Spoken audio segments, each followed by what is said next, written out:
नमस्कार दोस्तों, मैं हूं जेपी शुक्ला और स्वागत करता हूं आपका हमारे चैनल अर्बन गुरुजी पे। आज हम बात करेंगे टाइम जोन्स के बारे में, यानी कि समय क्षेत्र के बारे में।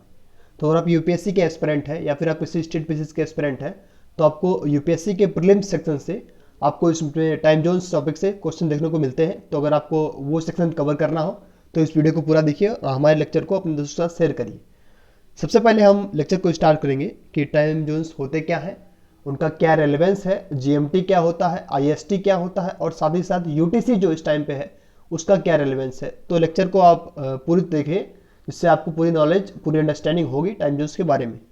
हम शुरू करते हैं कि टाइम जोन होता क्या है। तो बेसिकली एक ऐसा रीजन जो रिप्रेजेंट करता हो पूरे एक खास एरिया के टाइम को, जिससे कि वहाँ का जो कॉमर्शियल और लीगल या फिर सोशल ये सारे काम होते हैं वो यूनिफॉर्म तरीके से चल सकें। तो एक तरह से एक ऐसा टाइम जोन होता है जो पूरे एरिया के जो उनका सारे कामकाज होते हैं उनको एक समान रूप से, सुचारू रूप से चलाने के लिए जो समय प्रोवाइड करता है वो टाइम जोन प्रोवाइड करता है। जैसे कि भारत में अगर आप देखो, सारे काम जो भारत का टाइम जोन है प्लस 530 आवर्स आईएसटी जिसको बोलते हैं, उसके हिसाब से भारत का सारा टाइम जोन का काम चलता है।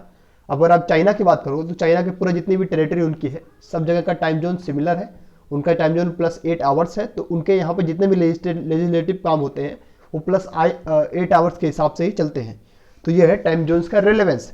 तो अगर आप बात करोगे कि टाइम जोन्स का जो स्टार्टिंग है वो कहाँ से माना जाता है, तो बेसिकली आप देखो तो जो जीएमटी है, जिसको ग्रीनविच मीन टाइम कहते हैं, वहाँ से इसका स्टार्टिंग माना जाता है। और अब इस टाइम पे यूटीसी जो है, जिसको कोऑर्डिनेटेड यूनिवर्सल टाइम बोलते हैं, यूसीटी को, उसने इसको रिप्लेस कर दिया है और ये इसका सक्सेसर है। तो यूटीसी के जो ऑफसेट्स हैं ये दुनिया भर के देशों में चलते हैं। तो जो हमारा देश है वो भी एक यूटीसी का ऑफसेट है, उसका जो टाइम जोन है वो प्लस 530 इस टाइम पे यूटीसी का ऑफसेट माना जाता है। अब हम बात करेंगे कि जो टाइम जोन है उसमें यूटीसी और जीएमटी का क्या रेलेवेंस है। तो जब दुनिया भर में टाइम जोन्स का कल्चर शुरू हुआ या इसके बारे में जानकारी लेनी शुरू की, तो जो लंदन में एक शहर है ग्रीनविच, लंदन के अंदर ही ग्रीनविच जगह है, ग्रीनविच को एक स्टैंडर्ड माना गया। और वहाँ का जो टाइम जोन है, वहाँ पे जो घड़ियाँ थी उनको माना गया कि दुनिया के हिसाब से एक स्टैंडर्ड बन सकती हैं। तो जो जीएमटी है वो ग्रीनविच मीन टाइम, उसको स्टैंडर्ड टाइम मान के उसके लेफ्ट साइड वाली कंट्रीज़ को उनके नेगेटिव माना गया और उसके राइट साइड वाली कंट्रीज़ को उसके पॉजिटिव के हिसाब से आवर्स में टाइम जोन को बांट दिया गया। पर जब दुनिया भर में साइंटिफिक डिस्कवरीज बढ़ी हैं, बहुत सारे इंस्ट्रूमेंट्स बढ़े, तो उसके बाद जब यूटीसी आया तो यूटीसी का ये कॉन्सेप्ट था कि ये एक स्टैंडर्ड है, ये यूटीसी कोई टाइम जोन नहीं है, ये एक तरह से स्टैंडर्ड है, ये मानक है।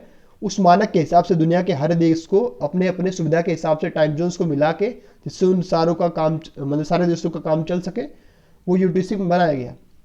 अब देखो यहाँ पे यूटीसी में बताया गया है कि एक प्राइमरी स्टैंडर्ड है दुनिया की घड़ियों और समय को निर्धारित करने के लिए। और इसके बहुत सारे तरीके हैं नापने के, जो आप डिटेल में पढ़ सकते हैं। पर जो इंपॉर्टेंट चीज़ें हैं वो आपको ये जानना जरूरी है कि यूटीसी का फुल फॉर्म क्या है, या यूटीसी का रेलेवेंस क्या है, या यूटीसी जीएमटी से कैसे अलग है। और जीएमटी जो आपने बताया मैंने कि रॉयल ऑब्जर्वेटरी जो ग्रीनविच में है यूके में, वहाँ से स्टार्ट किया गया। और ट्रेडिशनल जो हमारा टाइम मापने का तरीका था वो यहीं से स्टार्ट माना जाता है। अब हम बात करेंगे जो भारत का टाइम है, जो या जिसको आईएसटी बोलते हैं, इंडियन स्टैंडर्ड टाइम, वो कहाँ से माना जाता है। तो भारत का जो इस टाइम पे आप टाइम देखो तो पूर्वी उत्तर प्रदेश में एक शहर है मिर्ज़ापुर जिसको बोलते हैं, वहाँ से भारत का जो टाइम है वहाँ माना जाता है, जिसको प्लस 530 यूटीसी बोलते हैं या प्लस 530 आवर्स बोलते हैं ग्रीनविच मीन टाइम के आगे से। और इसकी जो लॉन्गिट्यूड है या फिर अक्षांश जिसको बोलते हैं, वो इस टाइम पे 82.5 डिग्री है, या 82 डिग्री 5 मिनट्स इसका जो लॉन्गिट्यूड है।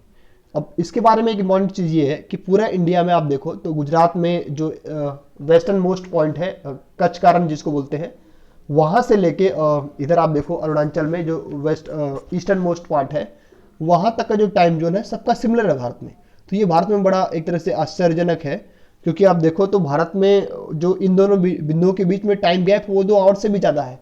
और किसी कंट्री में आप देखो, यूएस में देख लो, कनाडा में देख लो, ऑस्ट्रेलिया में देख लो, तो उनके यहाँ बहुत सारे टाइम जोन इसीलिए बनाएंगे कि जो टाइम का गैप है वो बने ना। पर हमारे यहाँ ये प्रॉब्लम आती है। अब एग्जाम्पल के तौर पे आप समझो कि कोई बंदा अगर अरुणाचल में सुबह 5 बजे उठता है तो उसको वही धूप मिलती है, और कोई बंदा अगर राजस्थान में 7 बजे उठता है तो भी उसको वही धूप मिलती है। तो दोनों में इतना अंतर है। ऑफिस आवर्स भी डिफरेंट होते हैं, इसलिए दोनों जगहों पे। अब हम बात करेंगे कि भारत का जो टाइम जोन है उसमें दो चीज़ें इंक्लूड नहीं की जाती। दुनिया भर में बहुत सारे देश ऐसे हैं, जैसे कि आप यूपी का एग्जाम्पल देखो, यूके का, यूनाइटेड किंगडम का। तो वहाँ पे क्या होता है कि जैसे कि आप देखो टाइम जोन हमारे यहाँ 5:30 है, वो हमेशा रहेगा, पर वहाँ सर्दियों के मौसम में टाइम जोन डिफरेंट होता है और गर्मियों के मौसम में टाइम जोन डिफरेंट होता है, क्योंकि वहाँ पे उनका एडजस्टमेंट कर देते हैं, सीजनल एडजस्टमेंट बोलते हैं उसको, 1 घंटे टाइम जोन बढ़ा देते हैं अपना। और साथ ही साथ अब देखो एक होता है डीएसटी बोलते हैं उसको, डे लाइट सेविंग टाइम। तो ये भी बहुत सारा कल्चर लोग करते हैं, जो फिर नॉर्दर्न अमेरिकी देश हैं वहाँ पे डीएसटी अप्लाई करते हैं लोग, पर हमारे यहाँ ऐसा नहीं होता। हमारा जो टाइम जोन है वो केवल टाइम जोन ही देखता है, वो जो डीएसटी है या फिर सीजनल एडजस्टमेंट वो सब नहीं करता। हमारे यहाँ यूनिफॉर्मिटी है टाइम जोन को लेके। अब देखो आज का जो करंट सिनेरियो ये है कि भारत के जो साइंटिस्ट हैं या फिर जो लोग इससे जुड़े हुए लोग हैं, उन्होंने रेकमेंड किया है गवर्नमेंट को कि आप 2 टाइम जोन बनाइए, और जो असम का कुछ हिस्सा है वहाँ से लेके, या जो चिकन नेक भारत का है वहाँ से लेके आप दूसरा टाइम जोन बढ़ाइए, जो थोड़ा 1 घंटे का अंतर दोनों में रखिए, कम से कम 2 टाइम जोन भारत में जो प्रपोज अभी है, अभी हुआ नहीं है पर प्रपोजल उसका भेजा जा चुका है। अब हम बात करेंगे कि दुनिया में जो टाइम जोन्स हैं उनकी लिस्ट कैसी है, या फिर कौन कौन से देश में सबसे ज़्यादा टाइम जोन्स हैं। तो अगर आपसे एग्जामिनेशन में क्वेश्चन पूछते हैं कि दुनिया में सबसे ज़्यादा टाइम जोन्स कहाँ पे है, जो आंसर विल बी फ्रांस। वहाँ पे 12 टाइम जोन्स हैं इस टाइम पे। और इसके बाद देखो तो यूएस और रशिया में 11-11 टाइम जोन्स हैं। हालांकि यूएस ने 11 से 9 रिड्यूस किया है, पर वो अभी भी 11 ही माना जाता है। 11 टाइम जोन्स हैं। अब देखो अंटार्कटिका में और यूके में और ऑस्ट्रेलिया में यहाँ पे 9 टाइम जोन्स हैं तीनों जगहों पे। फिर आप वैसे वर्षा आप देखो इसी तरह से कनाडा में 6 टाइम जोन्स हैं, डेनमार्क न्यूजीलैंड में 5-5 मिलेंगे आपको, ब्राज़ील मैक्सिको में आपको 4 मिलेंगे। इसी तरह चिली, इंडोनेशिया और किरीबाती, जो इसको डूबता हुआ देश भी बोलते हैं, वहाँ पे आपको 3 टाइम जोन्स मिलेंगे, जो कि जहाँ पे सी लेवल बढ़ने के कारण, वहाँ पे डूबने के कारण पे वो देश है, काफ़ी न्यूज़ में था पिछले साल। तो वो भी वहाँ पे भी 3 टाइम जोन्स है।